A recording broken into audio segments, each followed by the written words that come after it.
Yo, yo, yo, what's going on, everybody? Welcome back to Bleacher Takes. We got all the boys back for this nice Father's Day evening here. Got a lot of sports to talk about. We'll start out with you, Josh. Josh, how you doing, man? Oh, pretty good, man. This weekend has been absolutely beautiful when it comes to weather. So I hit the golf course a couple times this weekend, played pretty good. So can't complain about that. Nate, how you feeling? Tired as a mud. I mean, No, I'm it's doing been pretty moving. well. Been moving, so you know how that process goes. But hey, I've been able to catch some sports. Little U.S. Open today, College World Series. Except I'm pretty sure Notre Dame's losing right now when I check, so that's not. Oh, yeah. Yeah. But it's just one loss if they lose. So they're surviving, so that's exciting. What else happened this weekend? I already I said just U.S. got done playing cornhole against my semi-pro father-in-law and smacked him around. So I'm feeling good about that. Cardinals It's lost like 2 out of 3, so that sucks. I was hoping they would win. I was hoping they would win too, beat Boston around. We got some guys that are peaking right now, so that's good. Yeah, I think we'll talk about one of them later in the show. A little Oh yeah, Paulie Goldie, little Goldschmidt action. But yeah, we got a lot to talk about, and let's just get right into it. U.S. Open, boys.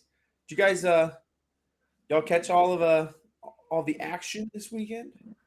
I didn't watch a lot of it, but I did check the old trust ESPN app and looked at the scores and all that a couple times. So I did watch a little bit of it today.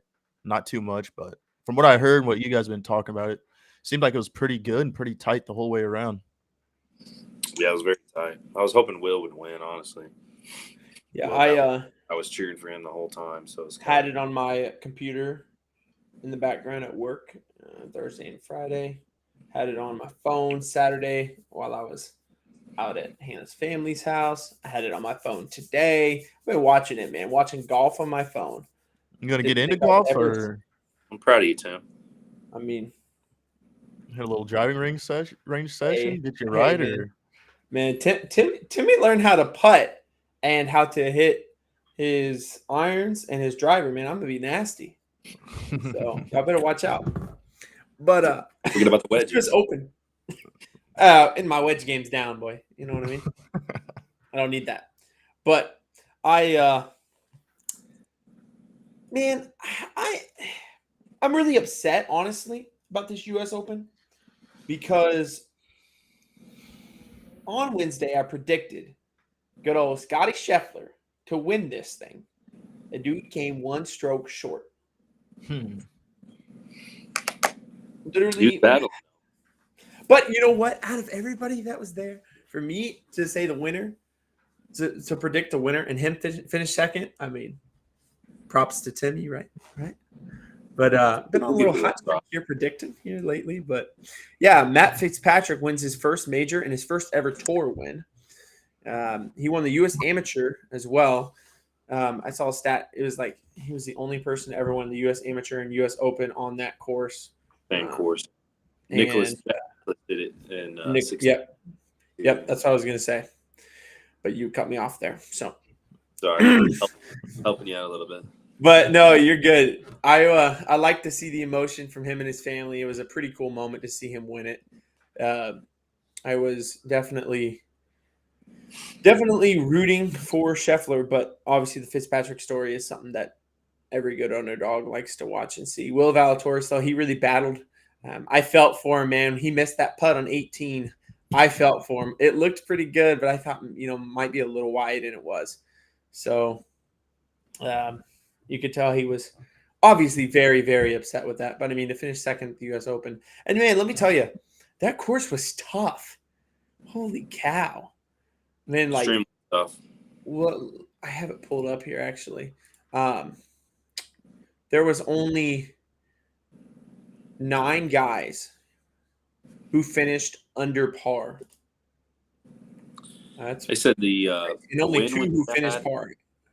They said the wind was bad. They had a 3-cut rough, so the third cut of the rough literally said was like ankle deep. So if you think of like ankle deep and like a golf ball, Like it's insane. If you don't hit fairways, like it's impossible to to score. Basically, like they have to lay up and then they have to basically get it up and down to even get par. So I mean, it was extremely hard to score. The wind made it more difficult as well. Man, I just like seeing some of these young guys, dude. Will Zalatoris. I mean, even Fitzpatrick. He's I think 26, 27 years old as well. He's 27, yeah. Zalatoris. You like watching Scotty Scheffler? I don't know how old he is, but 25. I do enjoy watching these young guys. I love Scotty Scheffler. He's probably my favorite golfer right now. Him and I really like Gary Woodland. And Gary Woodland. Where'd you pull that at?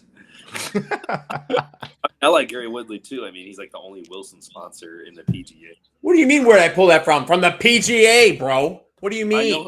I'm saying I know who he is, but it's just a random name. Like it's like, oh yeah, Kevin Na. That's my favorite golfer, Kevin Na. Like I love Kevin. I didn't say Kevin Na. I said Gary. No, Woodland. but I'm just saying, like, just pulling it out. I dabble in the golf industry, okay, Nate? Just because I'm not teeing it up on a Saturday afternoon doesn't mean I don't enjoy me some golf. Hey, Jeez. All the live golf guys, they didn't have a good week at all in the PGA. So, interesting. Well, I still think it's good for the golf. Don't get me wrong, but there's your interesting take that doesn't really matter for the. I mean, Rory kind of backed up his words too. I mean, he finished tied for fifth, two under. I mean, I'm not really happy. He's had a lot to say too.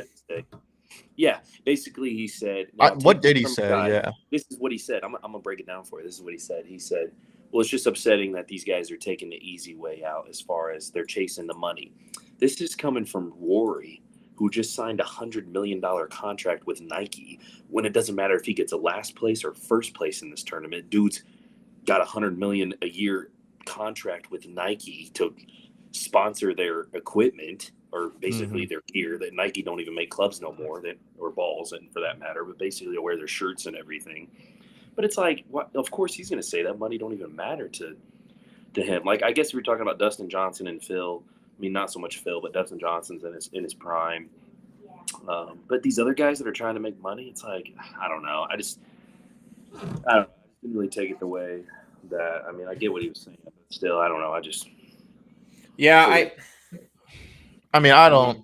He's a guy who loves PGA. I mean, he's just gonna say what he wants, and he's on top of the world right now. He was the third-ranked golfer, so I'm sure the Live Golf probably threw a lot of money at him to try to get him to join.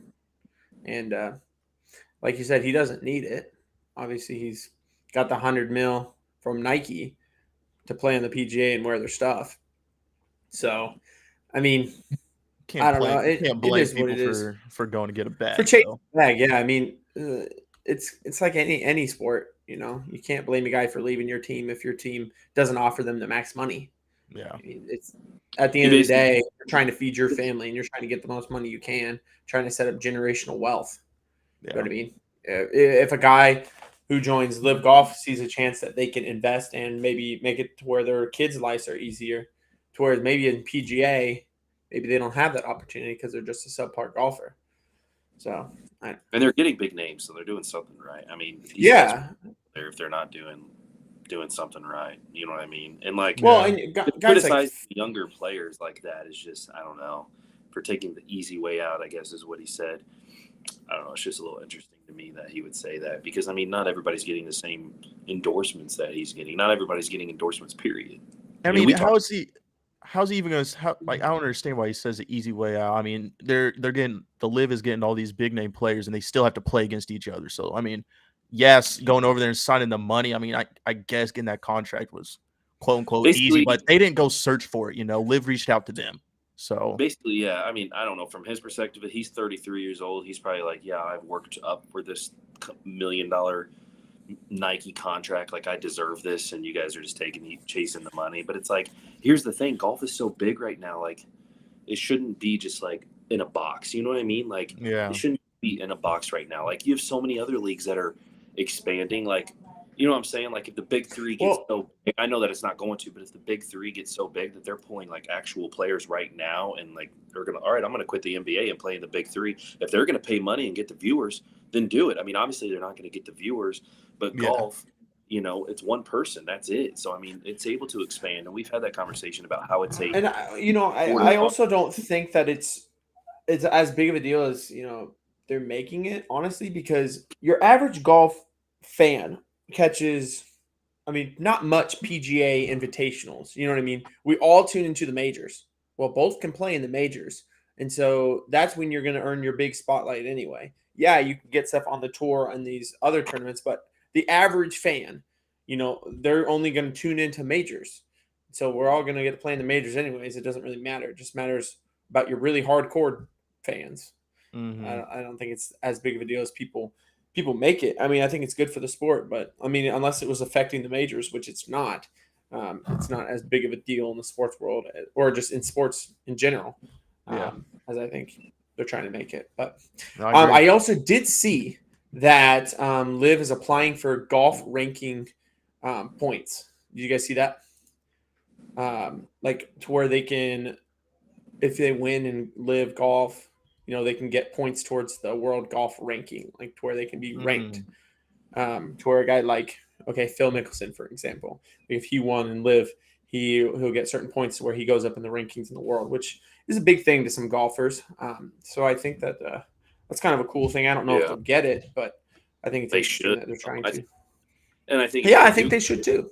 And if they look into it, they should just look and see who's playing that round. I mean, if it's a PGA tournament and like no big names are playing in it, then if somebody wins, I don't think they should get higher rankings. But I mean, if you're going up against top dudes in a live top tournament, tier talent, yeah. I mean, like I think each tournament, and I think that's the way the rankings go. But like live is not getting just minor league golfers, I guess you could call them. Like they're not getting. I mean, they're getting talent from all over.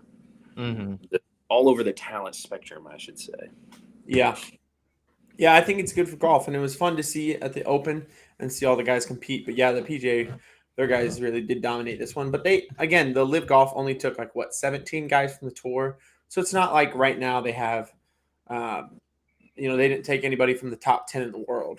You know what I mean? They just took, some guys who were obviously still very good, but not the guys who had the peak of their game this year. You know what I mean? If they would have taken Rory or even Scotty Scheffler, who's number one ranked in the world, and that would be a huge, big deal, obviously. Which obviously, they took some big names, but I just think that right now it's just going to be a fun storyline to watch. But I really enjoyed the Open, and I thought it was really fun. I saw some pretty nasty clips, which we'll show you here a little bit later in the show. But I do want to move on a little bit, and we got to review the NBA here.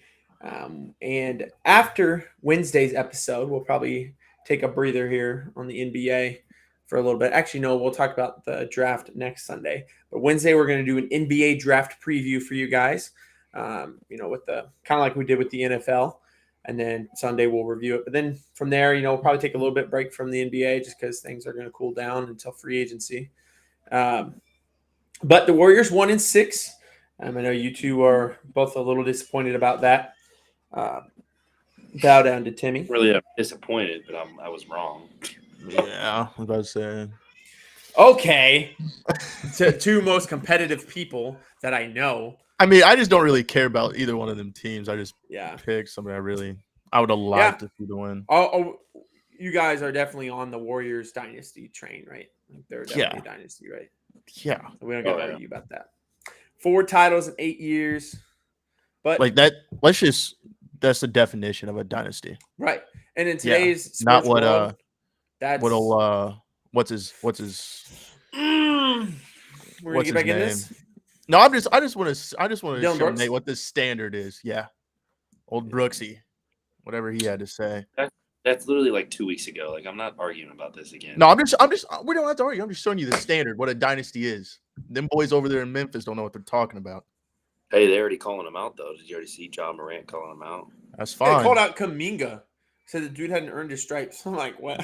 Dude's a champ. Dude's got a ring. Calling out. Yeah. John Morant. I saw John Morant calling out Draymond saying, He did, but he called out Kuminga too about not like earning his stripes or something like that. And then I saw Kuminga on said, I ain't got to say much. yeah. Dude's got a ring. Kuminga's a career bench player, so I don't even who cares. He's got a ring. It don't Who- matter. Yeah, who has a ring out of the two?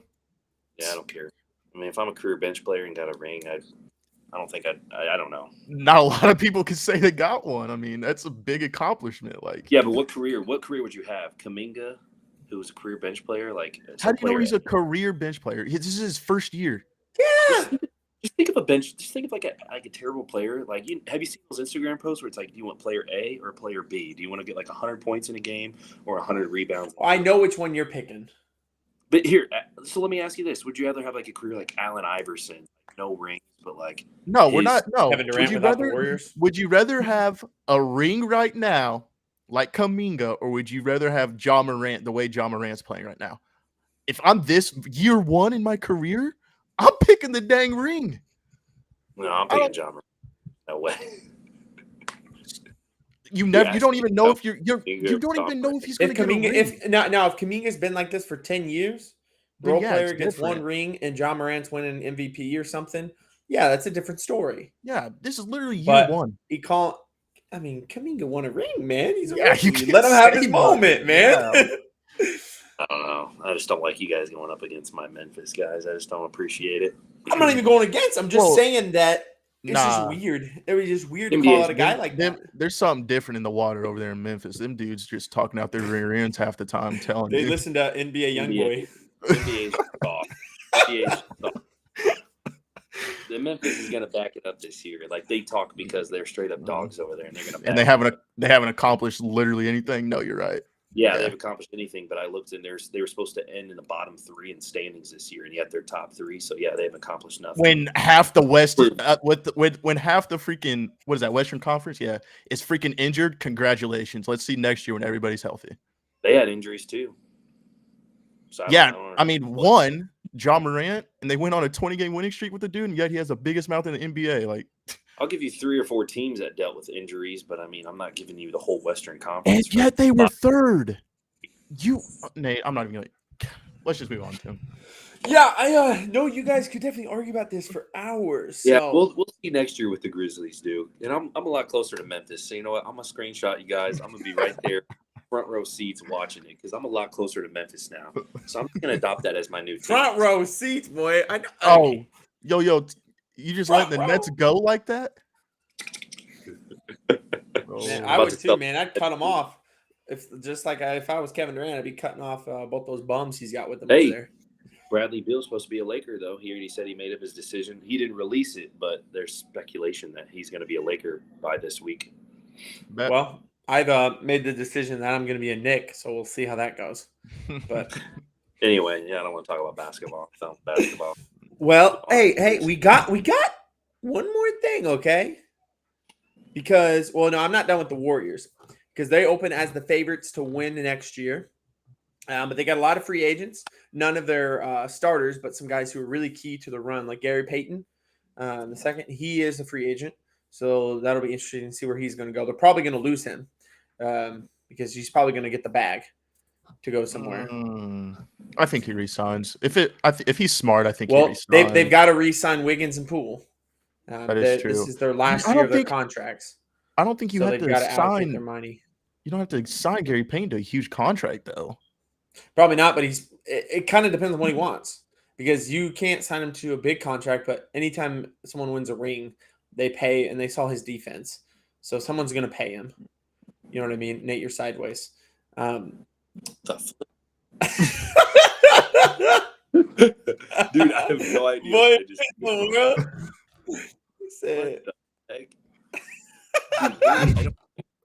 Nate's on his phone, guys. He's not on his regular setup because he's moving. So can you please fix it, though?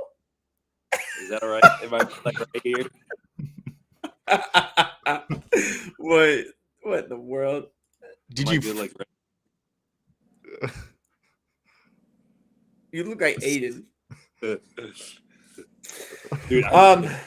Iguodala, Looney, Porter, and Lee are all unrestricted free agents. So, and like I said, they have to extend Wiggins and Poole, and they got to try to make that money work. So, they're probably going to lose a couple of those guys. Iguodala, I mean, I think he tried going elsewhere and it didn't work. So he's either going to retire or sign back with them, in my opinion. A little vet minimum or something. Yeah.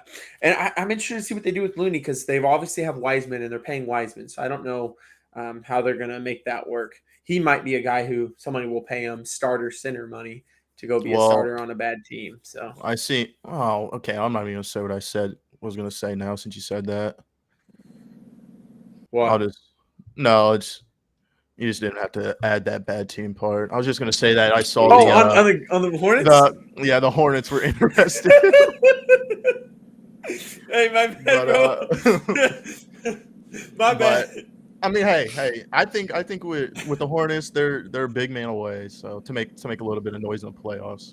But Nate, are you in Batman's lair? Why is it so dark there? Nate keeps leaving and joining. He's working it out, guys. He got all mad about the Grizzlies thing. Now he's all worked up. But we will preview the NBA draft on Wednesday night. One other thing, though, Josh, how you feeling? Atkinson snubbed you guys. Hey, dude, you just won a ring. You can't really. I think he's definitely going to get another chance to be a head coach for sure.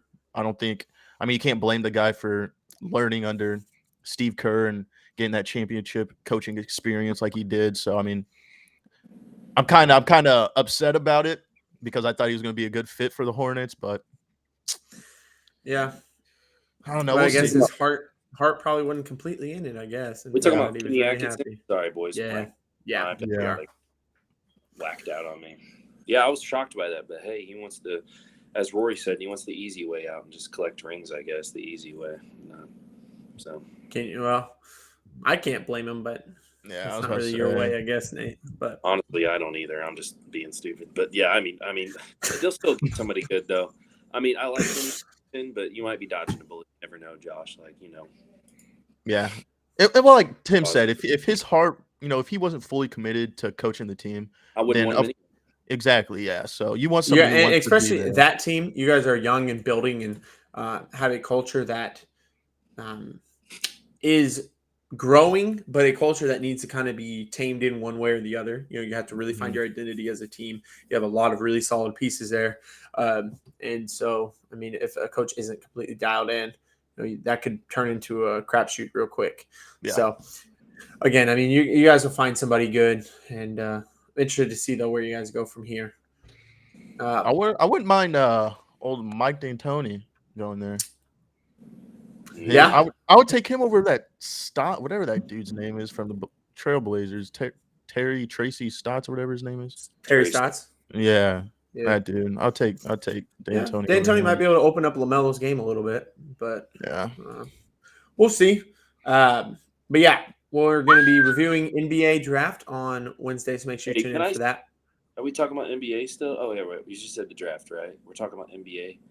Because ESPN just put out their power rankings for next year, and we have the Warriors number 1, which you already said, that they're the odds, and then Celtics are the second odds.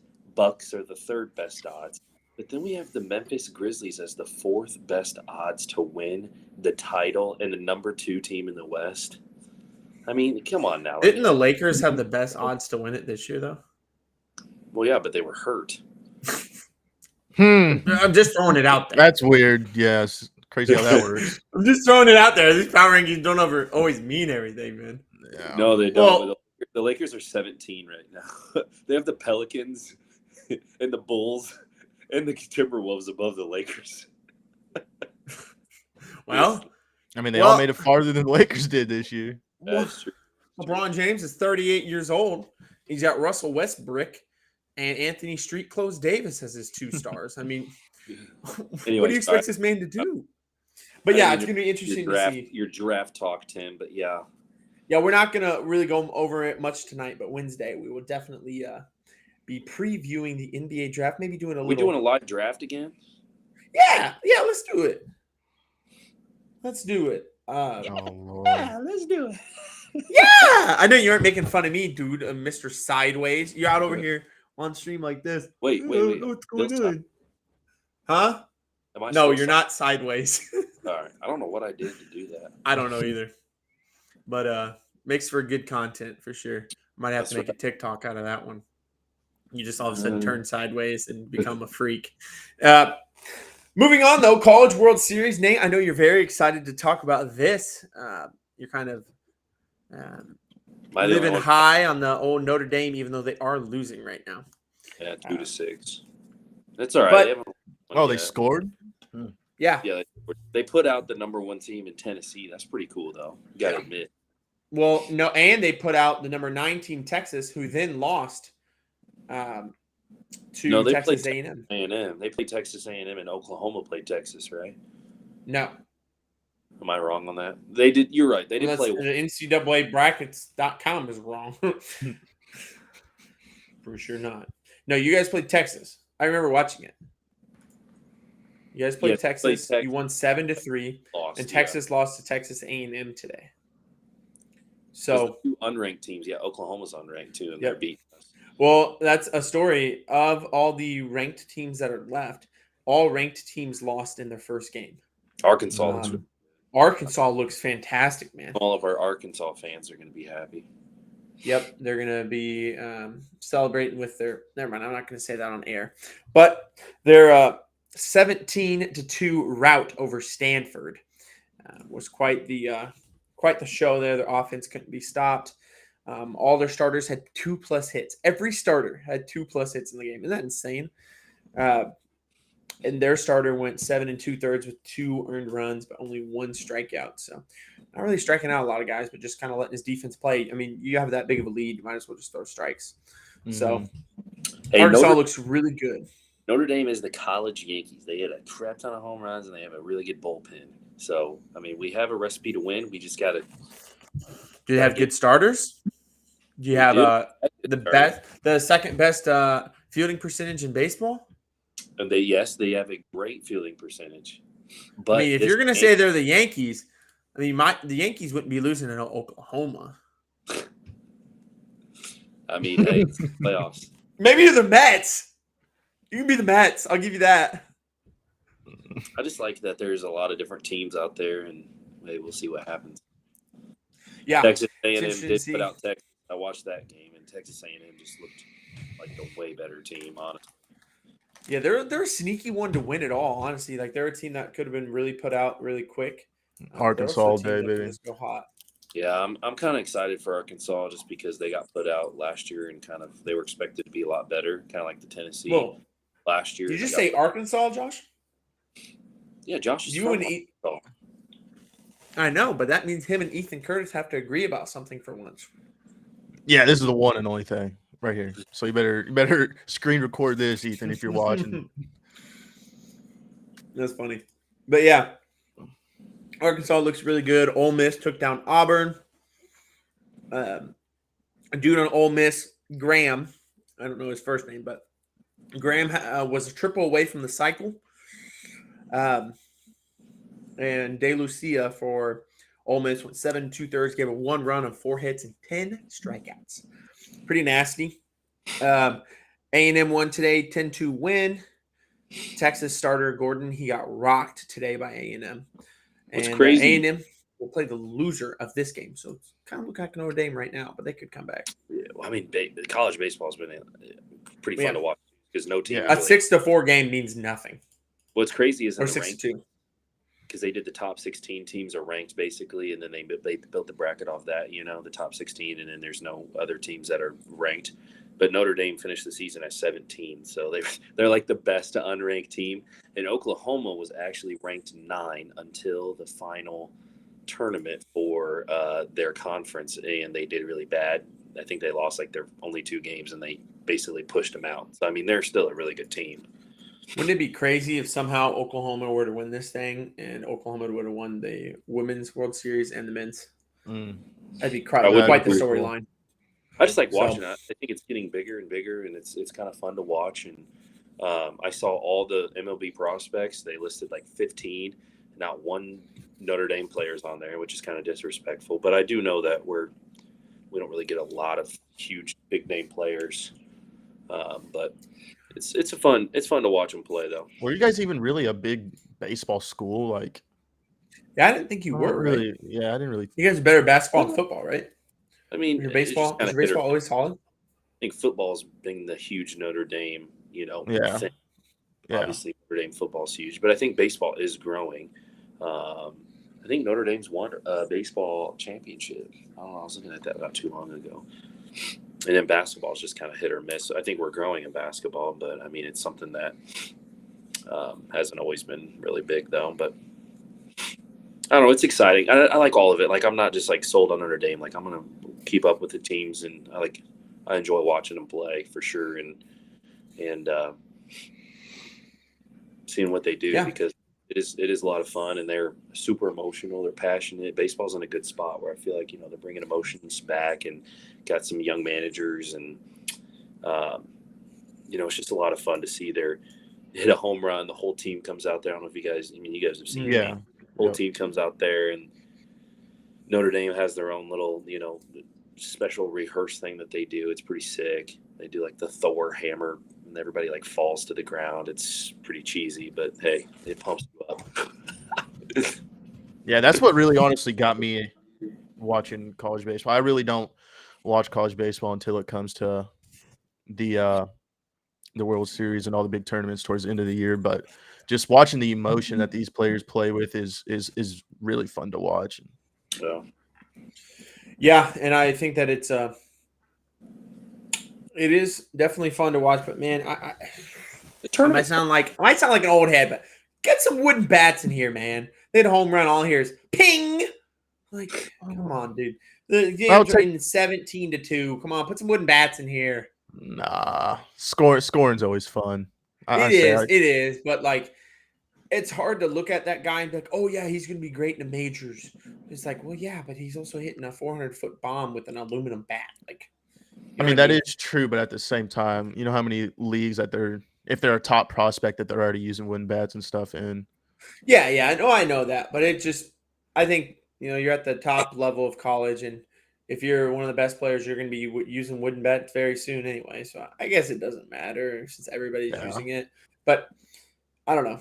It does seem like a different type of baseball game. It just obviously a lot more offense. And if a dude throws like a no hitter in college World Series, might as well goat him. You know what I mean? Like for a guy to miss bats like that, it's insane. But yeah, I'm excited to see where this goes. I love bracket play like this. I like looking at these brackets and just being a nerd over it. Yeah, we'll keep an eye on this game. Keep an eye on this Oklahoma and Notre Dame game. See, not looking good. See what goes on for you guys. Man, holy cow!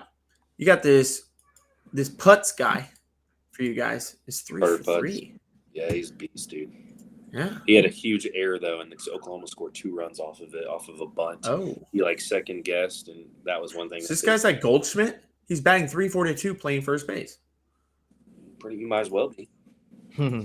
Nobody's Goldschmidt right now, though. He's on another level. So, well, yeah, we're gonna talk about MLB here real quick, actually. We're going to do a little MLB update. I do want to talk about a couple injuries that have made their way. There's been a lot of injuries this week that are very, very big in the MLB front because some very big impact names have gotten hurt. Mookie Betts went to the IL with a cracked rib, which, man, let me tell you, if I had to choose injuries not to have, I think a cracked rib would be right up there at the top, like near the top. You know what I mean? Every time you breathe, you feel that. Man, yeah, that would suck. Anthony Rendon is having season-ending wrist surgery. He hasn't really played at all this year, and he's quickly turning into one of the worst contracts in Major League Baseball. And he might single-handedly make the Angels non-competitive because they're about to have to sign Ohtani to a huge record contract, and they say that he's going to break the average annual value contract that Scherzer signed. I think Scherzer's getting like 45 mil or something like that. And they think Ohtani's going to get more than that. He's a pitcher and a batter. Yeah. He's probably going to get 50 mil. Yeah. And, you have to sign that guy to 8 years, 50 mil, $400 million. Between him, Rendon, and Trout, that team, if they can't get those guys healthy and those guys hitting, that team is going to be pretty bad with one of the biggest payrolls in all of baseball. Mm-hmm. So Rendon's not looking good for them. Hopefully he can come back next season. Trout was playing pretty good this weekend though. He had like 5 home runs or something like that. I seen. Did you see that?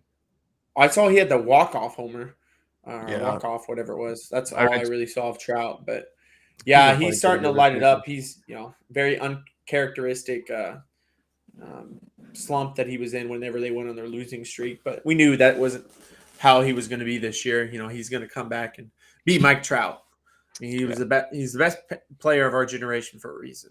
So he's gonna definitely make it back. And I was actually nerding out the other day, which I do this a lot. But I was going through the baseball reference page and trying to see the career leaders and wins above replacement, which is WAR, and it's like a stat that I kind of like to look at.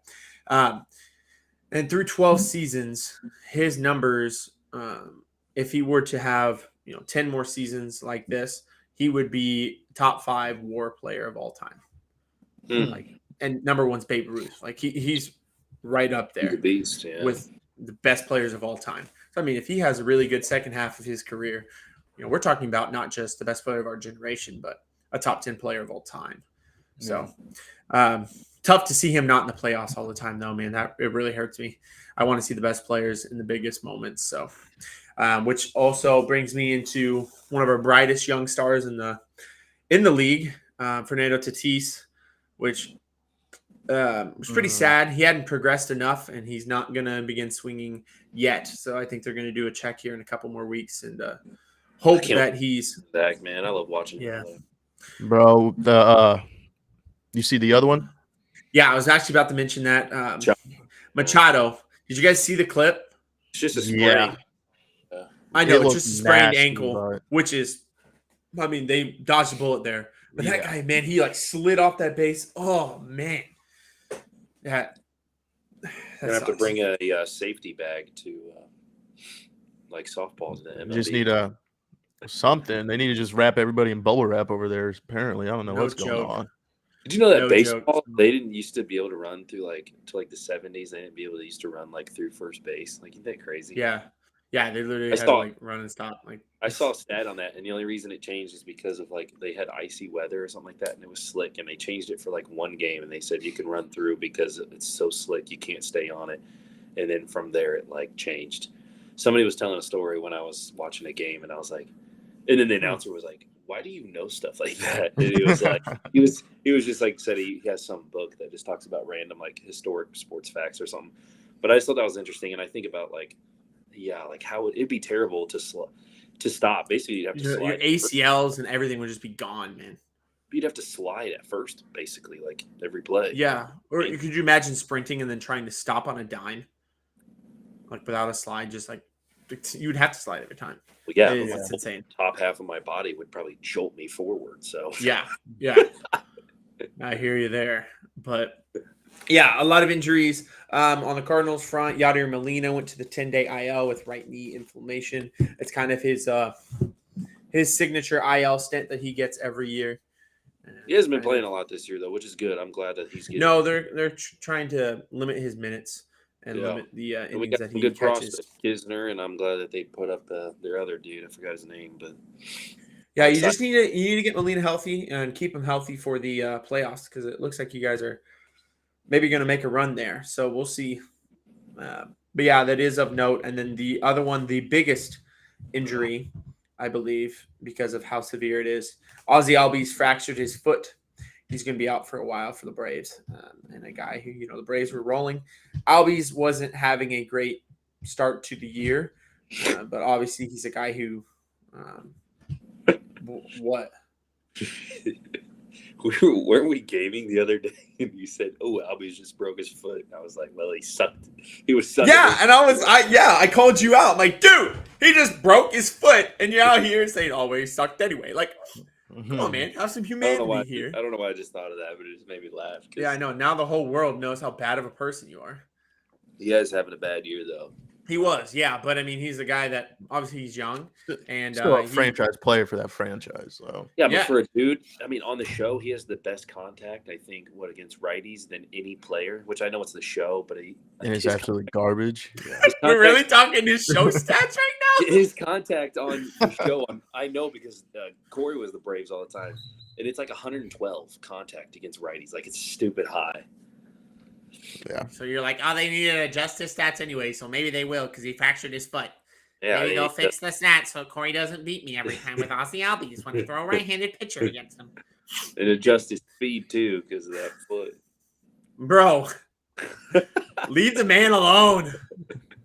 But, yeah, I think obviously everyone in the Braves land pretty sad about that. Nate is obviously not sad about a guy fracturing his foot. But I mean, I'm sad about it. But we got to stop lying, okay? Now, first you showed up bad of a person. Now you're lying on live stream, okay? But, yeah, so some big injuries. Obviously, June is the time when people really start getting injured. The wear and tear of the season starting to set in. You know, they've played, 65 games now. They're getting close to being halfway through the season.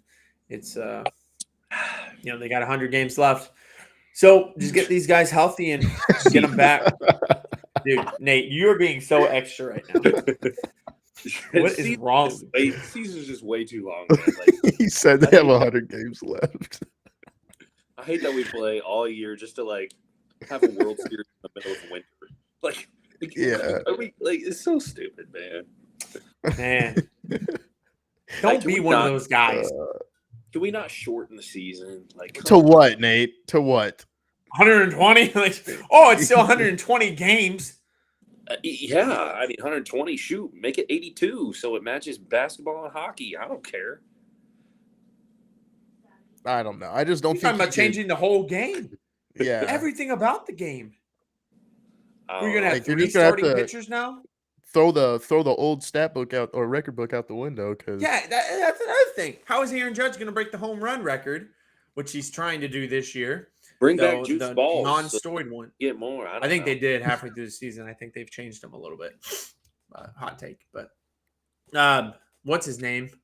Who's the guy who's always complaining about the balls being slick, and he just hit Justin Upton in the head the other day because he had a slick ball and he called out MLB for it afterwards. Michael Lorenzen.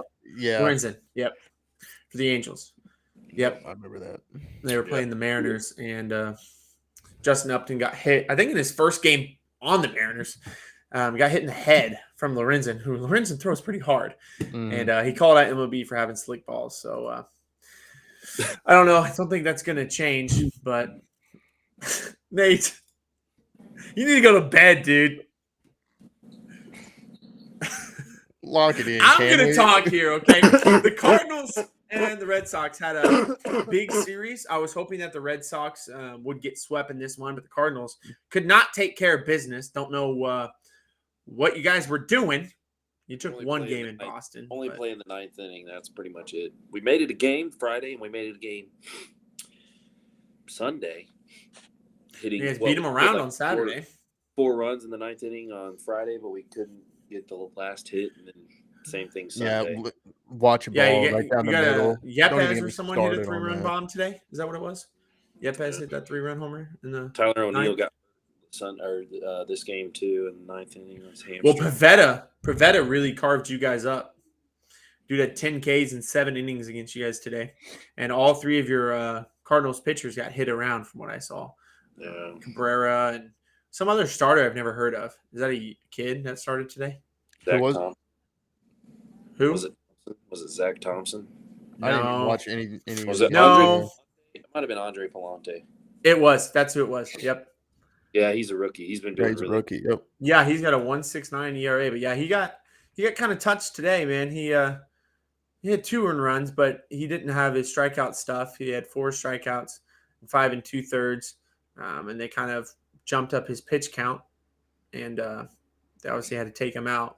Been playing good though. Cabrera, and then that Verhagen guy, boy, is that Drew Verhagen? Is that what his name is? Yep, Drew Verhagen. Not very good. Yeah. Yeah. So I was really hoping you guys would put up more of a fight there, but obviously not. So that's okay. I think. Don't they play the Brewers tomorrow? Well, yeah, that's Yep. of note because you guys are now tied in the Central with them. Dude, I'm still mad about that game Friday with Goldschmidt striking out, man. Did y'all see that at bat? Did you see that at bat, Nate? Yeah, didn't he have he saw 8 pitches or something? Yeah. Like just Watch the fastball. I don't understand, dude. I mean, you got I don't get it. You got a millisecond to make a decision of what you're gonna do, and he probably was guessing. Yeah. This is also the guy that's seeing a balloon ball at the. I was about to say he's one of the hottest hitters in baseball. You're gonna watch their strike with the guy on second base in scoring position with the game on the line. Like, swing the bat. I don't care if you strike out swinging. At least swing to give yourself a chance. It just makes no sense to me. I mean, yeah, but I've never understood why. If you think I don't know. I just never understood why you wouldn't swing. Don't swing the bat. I don't get it. Yeah. So we're all upset about this because I was hoping you guys would beat around the Red Sox, and because I just like to see the Red Sox lose. We tried, obviously. Arenado did. Obviously, not hard enough. But the Yankees did take care of business in Toronto. Won the first 2 games and then lost today. They took 2 of 3 from the Blue Jays in Toronto. Big series. The Yankees are just showing that they're the best team in baseball. Today was offensive explosion. It was 10-9. The Blue Jays won. The Yankees actually did blow a lead today. They were winning 8-3. And the Blue Jays came back. Gurriel Jr. had a grand slam. Hernandez had a 2-run. 5, 6, 7. They scored 7 runs. Yeah. But they were off like our 6th and 7th relievers. Wandy Peralta. Making excuses. Yeah, if I'm going to say anything, I mean, how much am I supposed to critique a team that's only has 17 losses? Yeah. You know what I mean? I'm trying my best here, okay? I'm trying to be as objective as I can. But I'm obviously a very obnoxious Yankees fan. So that's not going to be very easy for me to do. But they do look really good right now. We really would have liked to have taken that game today. But, again, I can't be mad. Severino got hit around a little bit. But... Yeah, he got hit a little bit. He was a little under the weather, and so he was pitching on another one, Nate. Here we go. No. He was under the weather. If you would let me talk, he was under the weather on his start on Thursday, so they didn't start him. So he's pitching on 8 days rest, which is not something that he usually does. So it was kind of weird. But again, making millions of dollars, but I ain't gonna say nothing when they're 49-17. I ain't gonna argue with you. So. Yeah. I'm just giving you a hard time, yeah. Yeah, I mean, when you're a starting pitcher, those guys are creatures of habit, dude. The creatures of habit. Like a starting pitcher, like Garrett Cole, one time his start got pushed back, and there was reports that he got super mad in the clubhouse and threw a bunch of stuff. They don't mess around with those start days. So, yeah, it was interesting, but oh well, we lost. Another interesting series. The Guardians took 2 or 3 from the Dodgers. You guys see this? I was very excited to see the Guardians. They scored 1 run in the 8th inning today and then 2 more in the 9th to win the series. They took a big series from the Dodgers and showed that, hey, the Guardians aren't messing around here. And the Dodgers are kind of faltering here lately. The Padres have not been able to capitalize on it. The Padres are still a half game back. But I don't even think Jose Ramirez even played in 2 of these games. No, he didn't. So did you guys see that video? He's got a wrist thing going on or something like that. See that video of Instagram of him trash talking Freeman? Did you guys see that? Yeah. He said you're a really good hitter. Freeman, after me. Freeman, go glove, Freeman. And he's like, I still a better hitter though. Nate, you're gonna get canceled, bro. We're gonna get canceled. Freeman, stop, dude. He's not even Mexican. He's doing that little Mexican voice. He's like a weird. What nationality is he? He's Colombian, I'm pretty sure, ain't he? Nationality. Or Puerto Rican. Dominican. Oh, Dominican. Yeah, that's what I said. That's what I meant, man. I'm about to say, we better pull back the tape here. I just got to get my geography. Hey, but going on to the Pittsburgh Pirates, rookie Sawinski had a historic 3 home run game as a rookie. That was a nice transition there. Just wanted to throw that. Yeah, I did see that. Didn't he have the was it a walk-off or the go-ahead in the 9th or something like that? Something like that, yeah. Yeah. I mean, again, it's the Pirates. They get to celebrate something. We got to talk about it Trying. once out of the 162 seat game season. Are you wearing a Pittsburgh hat right now? Is that what I'm seeing? No, No, it's this is Puma. a Puma golf hat, bud. U.S. Oh, looks like Yeah. Pittsburgh Pirates to me. I thought you were jumping ship because the dude hit 3 home runs and the Cardinals lost today. I was like, man, dude, you're really down bad if you're jumping to the Pirates. Man. But No. Hey, to segue about other teams, though, Royals. I've always loved the Royals, and you guys know that I'm a big Lorenzo Cain fan. And unfortunately, Buddy just got released from the Brewers today. but Kind of did you shocked see- like that. Did you see though? No, well, What a they bummer. were kind of talking about it for a little while, but did you see what they did? He got his 10th. It was his 10 years service time, and then they released him. It was a mutual release, but after your 10 years of service time, you get an $8,500 pension every Well, month. that's good that they did. So that. like they pushed him to that to make sure he got his pension. I thought it was a really He cool hasn't been thing to having a do. good year, and I loved watching. No, and he's a couple years out of his prime, and he was really good. Mhm. Like 4 or 5 years ago, that guy was fantastic. They're in the world. I mean, he was right up there with Trout as the best center fielders in the game 4 or 5 years ago. But now, I mean, obviously he fell off. But I think it was really cool that the Brewers did that for him, and going to get his pension, and he showed him he was a great ball player. And Anyway, but yeah. And then Sunday Night Baseball, White Sox playing the Astros. The Astros did just take this game 4-3. hate the Astros. And I saw a couple of home runs out of the corner of my eye during this game. I have it on in my other monitor here. So, oh my. Nate, get your dog, bro. He's all excited. The little beast. Yeah, they won this game 4-3. Kopech kind of got torched up in the first inning. I saw that. They only scored 1 run, but there was like 3 consecutive hits off of him. And he took the loss in this game, 5 innings, 4 earned runs, only had 4 strikeouts. Kopech's one of the guys that has that really electric stuff, but only having 4 strikeouts in this game. Not real great for them, but I mean, the Astros hitting is starting to click right now. They had 7 starters with at least 1 hit. Chas McCormick and Yuli Gurriel were the only ones without a hit. So pretty impressive offensive showing from them. And they were winning 4-1. And the White Sox got 2 runs in the 8th inning, and to make it close, but they just couldn't come in. I mean, Presley came in and shut it down for them. So a good game to watch there, and kind of implications for the White Sox season, man. I mean, playing against the Astros, you want to take that series because that would be something that would kickstart you. Taking 2 of 3 from Houston, but they just couldn't get it done. And White Sox are just weird, man. Just having a weird season. Unfortunately. But, yeah, not something that we really could have predicted. But maybe they'll catch up. I think the manager's still the problem there, but we've already talked that through. A little standings update here. AL East, Yankees, 49-17. 143 plus 143 in the run differential, and they have the biggest lead in their division in baseball, which is pretty crazy to think because there's 4 playoff teams out of the AL East right now. I believe that still stands. I was actually looking at that the other day. You guys are absolutely dominating right now. Yeah. And our division is so good, dude. Yeah. And we have the biggest lead in baseball. Like the Blue Jays are 11 games back, and they're 10 games over 500. Yeah, like I was looking at that the other day. Be right, like a game back from every other team, basically. Yeah. And it's crazy. Let's see the wild card here. Toronto Braves. No, Boston's a half game back because the Guardians are that. So I mean, we have 3 playoff teams right now, and with the Red Sox being half game back. So obviously one of the best divisions in baseball, them in the NL West. And the Yankees have 11-game lead, so pretty nuts.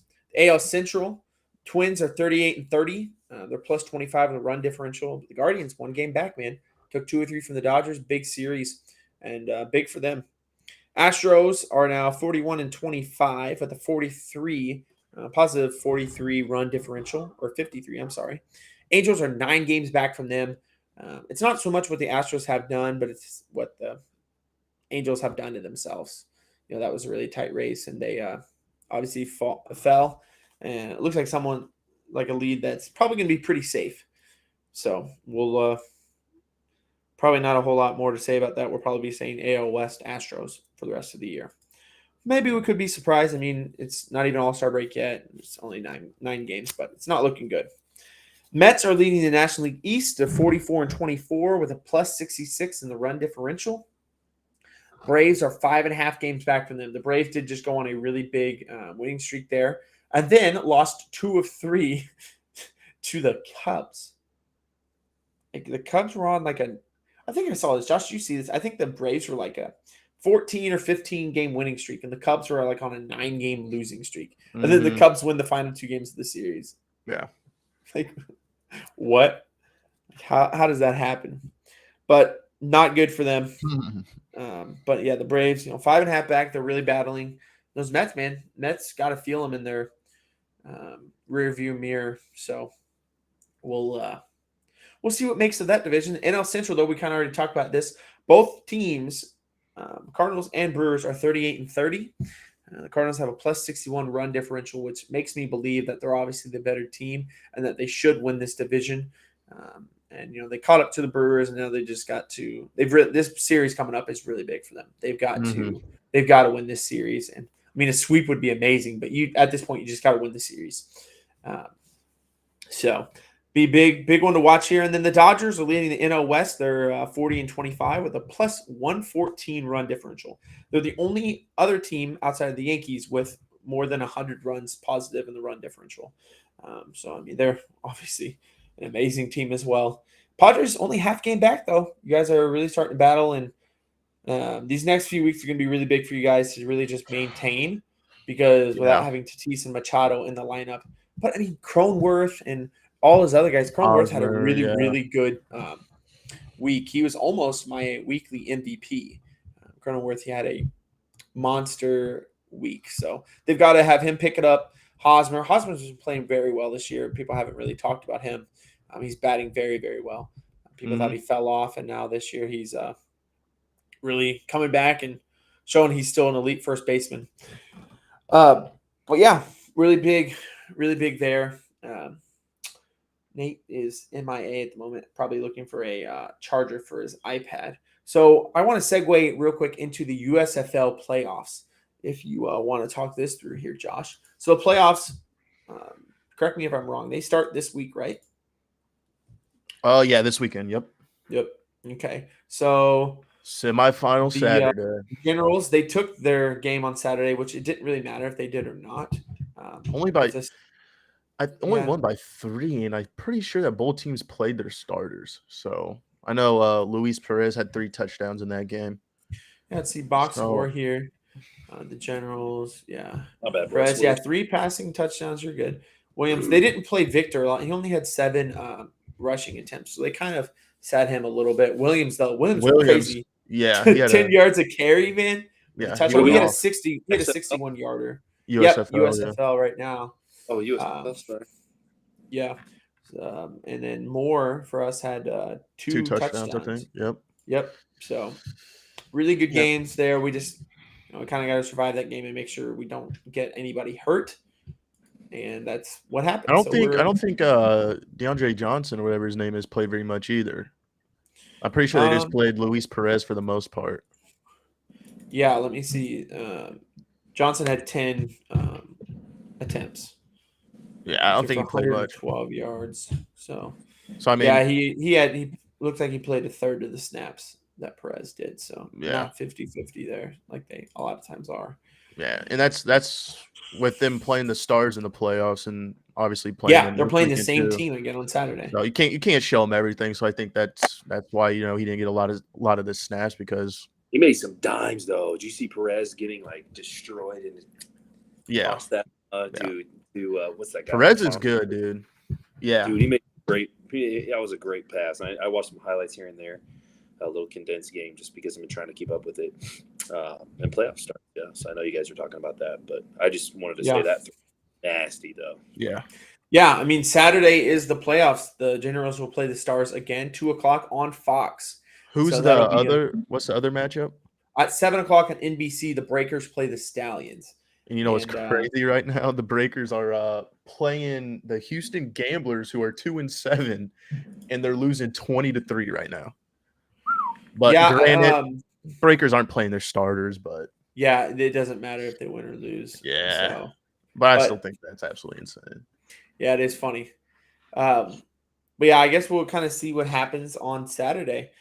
2 o'clock though, boys. Yeah. Gotta make sure we tune into that. Stars Oh, Generals. I'll be there for on sure, dude. Fox. I want that rematch with the Stallions from the week 1 loss. Mhm. Man. I was gonna say we could have a little watch party together, but someone moved away from us. So yeah. I mean, you Might do got to come get your vacuum at some point. That's right. I do need my vacuum. Everything fit besides his vacuum. Hey, I already got it set up. I ain't taking this thing back down the stairs, bro. But yeah, USFL is gonna be fun to watch. Make sure you tune in Saturday because we definitely will be, and we'll talk about that on Sunday as well as the review of the NBA draft. We're gonna touch on hockey here for just a second. But hockey's been absolutely trash in the Stanley Cup Finals. Avalanche lead 2-0, won 7-2 last night. Josh turned it on and messaged us and said, "Hey, what am I watching here?" And I was like, "Don't have a whole lot to tell you, buddy. This is a tough game. Pretty bad. The Lightning are like 5 steps too slow. I have in my notes here the Avalanche look like they are playing the game. Like, you guys know when you watch YouTube at like 1.5 speed and everything just looks like they're like running around like this? Yeah, that's what it looks like. The Avalanche are just so fast. They're dunking. They're just flying past the Lightning right now. Yeah. And I don't know. Maybe the Lightning will be able to turn around in Tampa Bay, and Vasilevsky will be able to turn back to his shutdown self. Not every goal was his fault, but he did give up 7 goals on Saturday. He's best goal down in the 2-0 world right now, right? Yep. But they're going to Tampa Bay, so I mean they've got to win both these two and then really turn around the series and change momentum. But right now it looks like the Avalanche are they're just dominating, man. Lightning Stars aren't showing up. I shouldn't have betted on that 3-peat. Sorry. Yeah. Sorry. Hey, it's only 2 games. It's only 2 games. We'll see. I mean, It's crazy. These games have not looked competitive at all. They haven't really been, no. Like, here's the Avalanche's game plan. Like, basically, don't even let the other team touch the puck. Like, that's basically like the time of possession is crazy, one-sided for the Avalanche, and like their power play, they're 5-on-5, they're shorthanded. Like every statistic they're winning in. Yeah, besides hits, I think. But obviously, they're not. The Lightning are hitting them more because they don't have the puck. And what's crazy is like the Avalanche is their stars are showing up. I mean, they have great stars. Obviously, they have huge stars. Tampa Bay Lightning stars. But you have guys like Valeri Nichushkin, who had a big game. He almost had a hat trick, but he got robbed of it last game in the 7-0 run. But what's awesome to watch these Avalanche is like all of their defensive men, which even Bruce Byram, dude is 21. Yeah, it is. He just turned 21 like 2 days before the Stanley Cup started. Like he was 20 years old, like when the playoffs began. And like they just have so many young, fast defensive men. And like the defensive men usually, chip the puck. They're not too offensive minded. They're that last line of defense, to protect for the goalie. But these defensive men just shoot down the ice and it's like, we're just gonna push it and throw it right down your face. And like seeing guys like Josh Manson, I think he threw one on the left side. On Vasilevsky. And Vasilevsky is not making plays like he has all playoffs or even the last 3 playoffs. He hasn't been himself. But, dude, these Avalanche are just – they're so good, man. I told you they were what's crazy is, Vasilevsky made some great plays against the Rangers, but he didn't have the Rangers up in his face all the time. Like the Lightning were always winning in shots on goals in every game. It's like he was just kind of sitting back and only had to stop a shot here and there. In this series, the Avalanche are winning shots on goal by a wide margin. And they're up in his face the whole time, and it's just kind of, a change of what he's had to go against. So I will say of note, though, Colorado Avalanche forward Andre Burakovsky is not traveling with the team to Tampa. He suffered an injury in the second period. And he already missed a couple games against Edmonton, I believe. He's really good too, but when they're so deep, just on another level. Yeah, but I mean, they're missing him and now Kadri. So, Kadri and now him. So it'll be interesting to see how they kind of play those top two lines, because those are two top six forwards that they're going to be missing. So, yeah, I don't know. I mean, the Lightning were down 0-2 to the Rangers, right? And they came back, which sucks. But I mean, hate to bring that. You could have just said they were down 0-2 at some point in this playoffs. You could have just said that. They were down 2, and we don't know if even Kadri's even coming back. But I think it's crazy that the Blues. That's the only good news I can give you about the Blues, is that they gave them only 2 losses of the. What are they? 14-2 right now, with a plus. I think I saw like a plus 33 goal advantage. Jeez. Yeah, it was something crazy like that. Yeah. Like, they're just insane. They want it extremely bad. They wanted the Lightning. They wanted to play the top. They wanted to see. If you would have told me all these stats, Nate, then I probably would have. I did. I told you how good they were, and I said, "Why do you?" But you didn't say these stats, bro. Given they're going to 3-peat, and you just said they're good. Cale Makar is easily the number 3 best player in the league. I'm calling it right now. Yeah, he's and he'd probably argue with you right now. He'd say, "Well, those other 2 guys are at home." So that is true, but you also have probably the number 4th best player in the league, in Nathan McKinnon, on your team too. Because Nathan McKinnon has been a lot of people's number 3 best player, but now I think his teammate. What he did to you guys in the second round, that one where he kind of took it all against himself. Please, oh my Lord! I saw somebody posted that on Facebook the other day, and it was just like a reminder clip of it. And I was like, "Oh my goodness!" Yeah, it was extremely. It was nasty. But I'm excited for the Avalanche. They haven't won since 2001, and I mean, they have a great team. I don't know. I mean, and I still think the Lightning can push back. I think that they're an experienced team, and I think they can try to find their. Like, I think they're going to forget about this and say, you know what, we're back-to-back champs. Like, come on now. Like, we got to play. They got better, and they got people that will talk to them and say, you know what, yeah, it's 7-0, but hey, it's the first of 4 games. I don't care if they score 15 goals against us. You know what I mean? Like, yeah. And it's been domination by the Avalanche, but. You got to win. It's the first team to win 4 games. So I think that the Lightning can try to shift and see what they can do. So, yeah.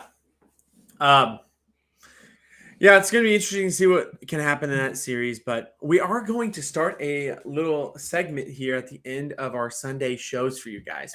We're going to each be picking an MVP of the week. Can be in any sport, and it doesn't have to be a team sport. It can be individual. It can be whatever you want it to be. But we're going to kind of highlight who we think our top performers were from the week. We're going to show a couple clips of our favorite moments of the weekend. So I'm going to start out here, and I'm going to say one of the top performers was Robbie Ray. Robbie Ray for the Mariners he came, obviously won the Cy Young, and then got the big payday to go pitch for the Mariners, and has really struggled this year, has not had a great season. And I think before this week, I think his ERA was right around 5. So he's been hit around a lot. But he came into this week and had starts against Boston and the Angels. And against Boston, obviously a team that was a very good team. They took 2 or 3 from the Cardinals.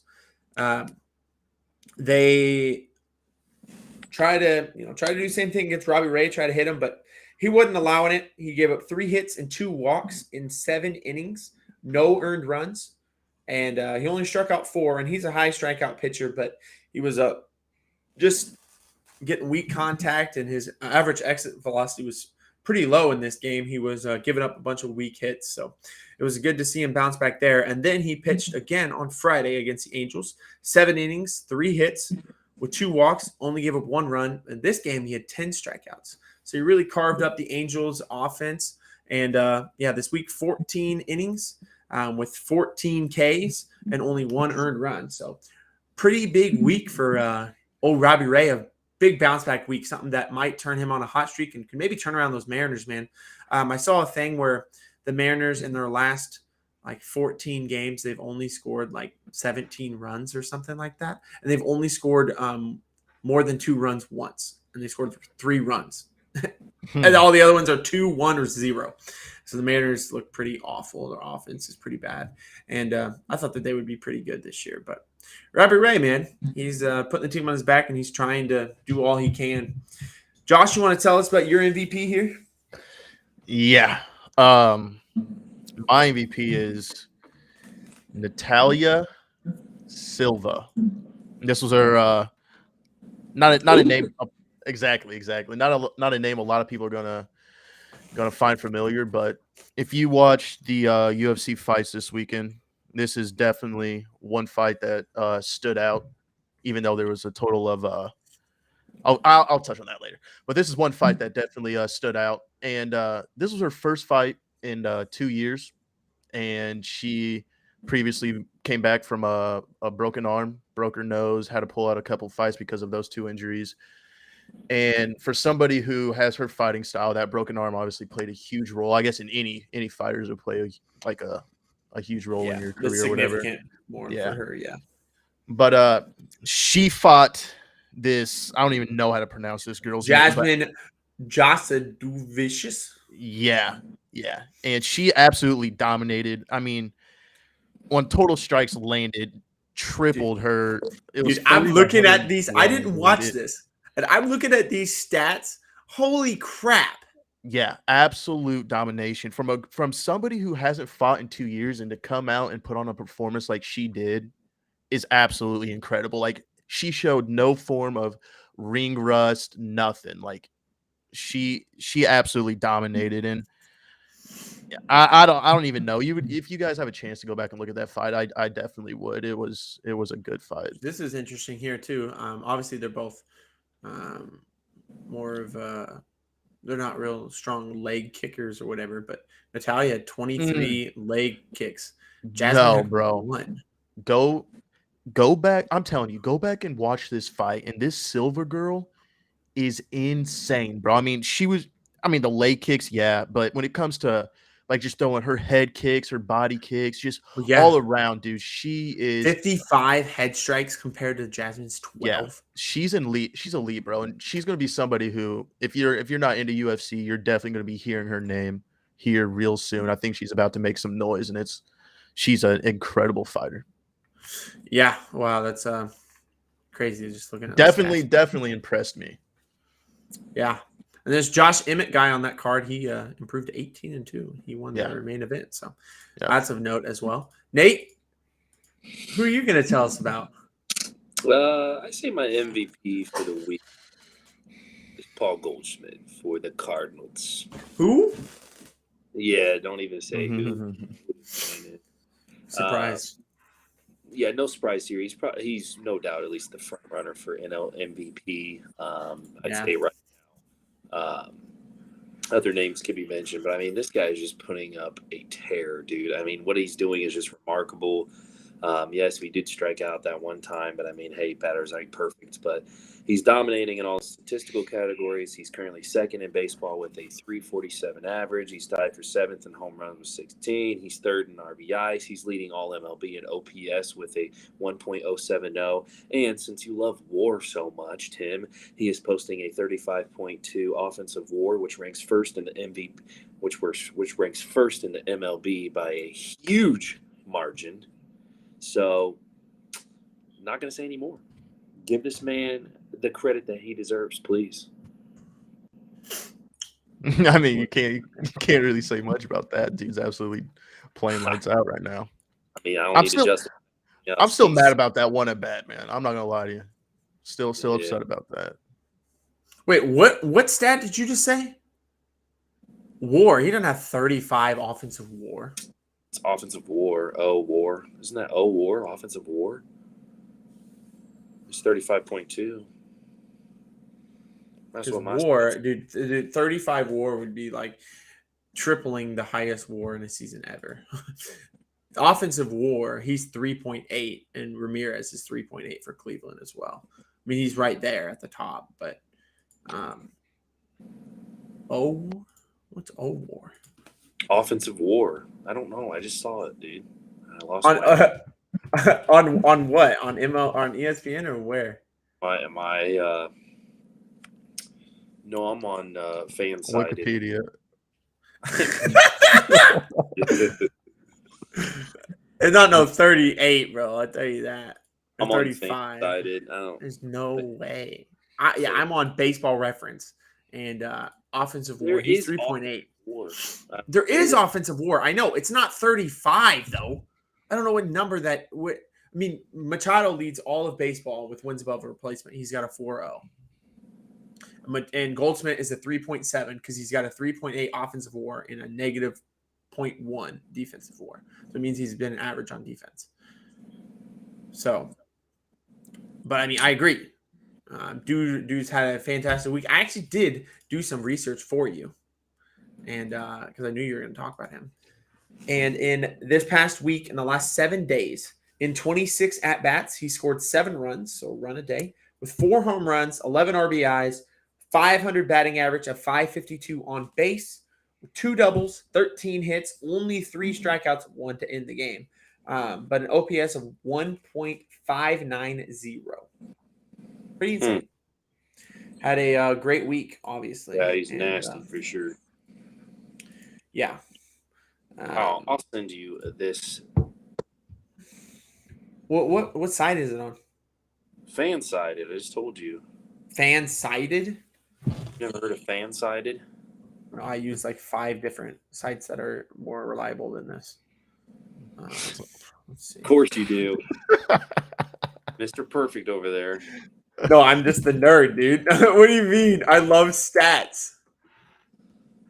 Unless I thought War was offensive WAR, but I sent It to is. It's supposed to be. I got it. I'm looking right at it. 35.2. I don't know.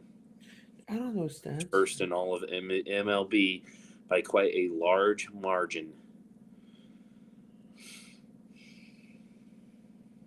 Article was by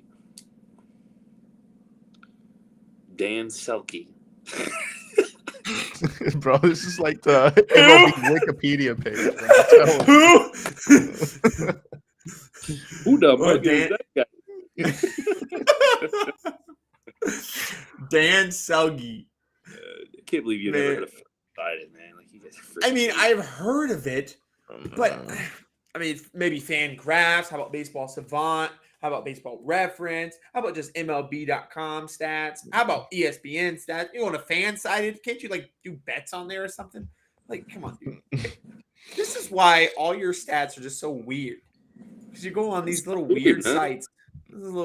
It's the same people who make your basketball jerseys are putting these stats on there, bro. Just tell you that much right now. What do you say? Use Fangraphs? It's not on Fangraphs. What's not on Fangraphs? Are you telling me? I'm just asking. No, I'm saying offensive WAR. He's got a 3.8 offensive WAR according to Baseball Reference. This dude's shook right now, bro. He's like, wait, what? I'm just trying to find another site. Apparently, since Fangraphs, Baseball Savant, Baseball Savant. I can like spend all day on that page. It's like when you turn in a like an essay or something, and like one of your reference papers is Wikipedia. I don't freaking know, man. Oh, buddy, you're just going through it right now, Nate. I'm just trying to find it, man. Oh, you're talking about like it's not WAR. It's like your offensive. Like, it's WAR without the defense, basically, is what it stands for. No, it's something different because it's like worded that way. But if like on here on Fangraphs, it's 34.8, but his defense is negative 9.8, but his WAR is only 3.6. I don't really freaking care at this point. I just want to let you know that he's doing good, Tim. He is doing good. Okay, he is doing very good. And yes, as of right now, I would put my vote in for him for National League MVP. And with Machado getting hurt, that really hurts Machado's chances. Yep. That was his biggest. I mean, Machado was the favorite probably a month ago, but over this last month, Goldschmidt's kind of been like this. But did I say fan-sided? I think I meant to say Goldschmidt's only fans. Maybe I got that wrong. Yeah, Yeah, I'm sure you're on that site for sure. Nothing in my mind would surprise me about that. But Why am I on Google right now? And the very first thing about MLB says this was what the main thing somebody has searched, and it says, "Has there ever been a girl MLB player?" Like that's what people are searching right now. Like what the heck? yeah, have you ever typed in Google and just go like "how to" and then just see what pops up? No, Don't. Yeah, they're just definitely- people are weird, dude. I'm definitely doing it right now. Wait, is your iPad about to die? I want to show a couple videos real quick. We had Mine some says cool how things to tie go a on. tie, how to boil eggs, how to screenshot on Windows, how to make French toast, how to lose weight fast, how to pronounce, how to delete an Instagram, and how to get rid Wait, of just it. how to pronounce? Just like how to pronounce? Yeah. What? You having trouble talking? How to use words? Anyway, How to pronounce. back to How to my boil highlight. eggs. Yeah. I'm at 3% if you wanted to know, boys. Well, good thing we can do this without you.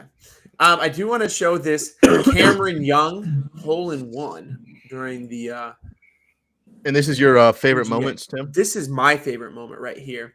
Cameron Young nails this hole-in-one. Shooting a 5 on number over. 6. Yes. Or watching Bad. highlights of him. God. This is the guy who just used fan-sided for stats. Fans. Okay, just go ahead and watch this, Nate. I'm gonna hate on me. What a great moment. Oh wait, this is at the end of it. Cameron Young. This just happened a moment ago over at the 6th. Again, the yardage up today. Some 27 yards, 165 yards for Cam Young. Look at that Do something divot. special to make the cut. Yeet. That is something. And that's not nasty or what? Yeah. Good job. My goodness. I mean, what like a shot there, dude. Looks like something I did Yeah. last week, but it's a good shot. Hey, you haven't even went golfing this year, bro. I did. I just went last Wednesday, so Oh, did you? Sick invite. He's up. that's why I wasn't on the stream. That's why Tim had to do it himself. Yeah. Yeah, you were golfing. Josh was working his butt off, man. Yeah. I shot a 4 over. No, I didn't. I shot a 5 over through 11 holes, so it's all right. Wasn't anything crazy. Yeah, but it was no, the first my So you're my first time going out, I shot 3 over, so it's whatever. yeah. We'll work on it. well. We'll You get don't there want at to know some my point. scores, boys. Can't count that high. But Nate, you also submitted your favorite moment. You want to tell us about it real quick? And I'll, On the U.S. Open? Yeah, I'll tell you a little bit about it. I don't know where you'll show the clip out, but the announcer for the U.S. Open, basically it's Fitzpatrick had a 1-stroke lead over Will Zalatoris. And Will Zalatoris shot first or drove first. Perfect drive over the bunkers. Beautiful shot. So then Matt Fitzpatrick pulls out his 3-wood. He didn't want to do a drive. I guess he just wanted to make sure they hit it. Obviously, we talked about the rough, how deep they were. He just wanted to put something in the fairway. So he didn't pull out his driver. He's up a stroke. He just needs a par, basically. And he pulls it out, and the announcer's like, you just got to stay away from the bunker on the left side with the island rough that's in the bunker. And dude puts it on his side of the island rough in the bunker. And I was nervous because I thought he was going to lay up, and they were testing because obviously when you're, I don't know how many yards he was out, maybe 180, but when you're that far out and you're hitting it out of the bunkers have lips. So you can't, like the lip of the rough. So usually you can't hit anything that's like a lower iron or a lower Yeah, degree. and just keep this in mind that when you're playing golf, people say that a 50 to 60 yard bunker shot is the hardest shot in golf to hit. And this guy's doing it from, what'd you say, 180? Yeah, it's pretty far. I don't know. Tim will have to show it to us. Well, we're about to watch it right here. Yeah, like that is I absolutely insane. I pulled it up Literally from his the shot, tee shot. Because if he wouldn't Here we have got this before you play it, if he wouldn't have made this shot right here, he would have literally had to lay up, and then he would have to probably 2-putt, and it would have went to a 3-way tie if he didn't make this shot. So literally in like 33%. Go ahead and play it. That's some good math you don't find on fan-sided. For the most part, he's driven the ball brilliantly today, really. What piece, man? We'll use the 3-wood. And it stays short. Look where it goes. Right in front of that island rough that's in Yeah, the a tough middle of lie that there, bunker. man. Like, watch this angle from where he's shooting from. Yeah, that's insane.